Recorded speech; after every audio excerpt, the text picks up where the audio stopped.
Alors, bonjour, mon nom est Bruno Paul-Hubert. Je suis professeur titulaire à la Faculté des sciences de l'éducation et je suis aussi directeur académique du Centre de pédagogie universitaire depuis maintenant 3 ans.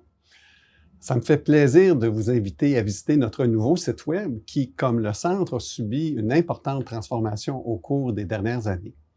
En effet, lorsque j'ai été engagé il y a près de 3 ans à la direction académique du CPU, c'était dans le contexte de la transformation institutionnelle et d'une action spécifique qui visait la transformation des services de soutien à l'enseignement en un centre de soutien et d'innovation pédagogique. En réalité, on existait auparavant sous le vocable service de soutien à l'enseignement, ce qui évoque un petit peu la clinique médicale pédagogique pour régler des problèmes. Et maintenant, en devenant le CPU, c'est une toute nouvelle vision qui vient avec non seulement le nom, mais qui vient avec une nouvelle mission, avec une nouvelle vision, avec aussi un nouveau plan stratégique qu'on a élaboré durant la première année. Et dans l'essentiel, on passe d'une clinique pédagogique à un centre d'innovation pédagogique et de soutien pédagogique. Donc, ce qu'on veut faire au CPU, c'est se tenir à l'avant-plan des meilleures pratiques en matière de pédagogie universitaire, en matière de technopédagogie, de formation à distance, d'accompagnement de programmes, et on se fonde sur la littérature scientifique et les meilleures pratiques dans le domaine pour le faire. La mission du CPU, c'est bien simple, c'est d'aider les professeurs et les chargés de cours à être heureux d'enseigner. C'est de les aider à développer les compétences professionnelles liées à l'enseignement, à l'apprentissage, à la supervision, qui va les amener à être plus efficaces dans l'acte d'enseignement, dans le soutien à l'apprentissage, qui devrait mener à une meilleure expérience étudiante et puis à une meilleure réussite étudiante aussi. Donc, le but, c'est éventuellement d'avoir un impact sur la réussite étudiante en passant par le développement professionnel des enseignants. Le CPU, c'est 6 grands secteurs d'activité. La formation, les cours en ligne, les accompagnements des équipes programmes, la veille technopédagogique et pédagogique et les pédagogies innovantes, les développements technopédagogiques et l'évaluation des enseignements. Du côté de la formation à distance, on a développé un processus de conception des cours en ligne et des vidéos pédagogiques qui est rigoureux et qui est utilisé par tous les concepteurs du Centre de pédagogie universitaire. Qu'il s'agisse de MOOC, de formation à distance ou de cours hybrides, c'est devenu un volet important de nos activités.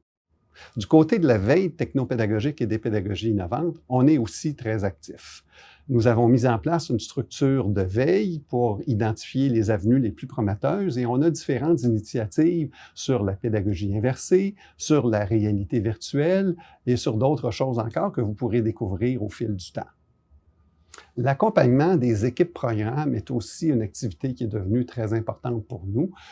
On a développé là aussi un processus, des outils, des gabarits pour aider les équipes programmes qui doivent répondre à des exigences d'agrément, par exemple, ou d'autres qui veulent simplement améliorer leur programme de formation.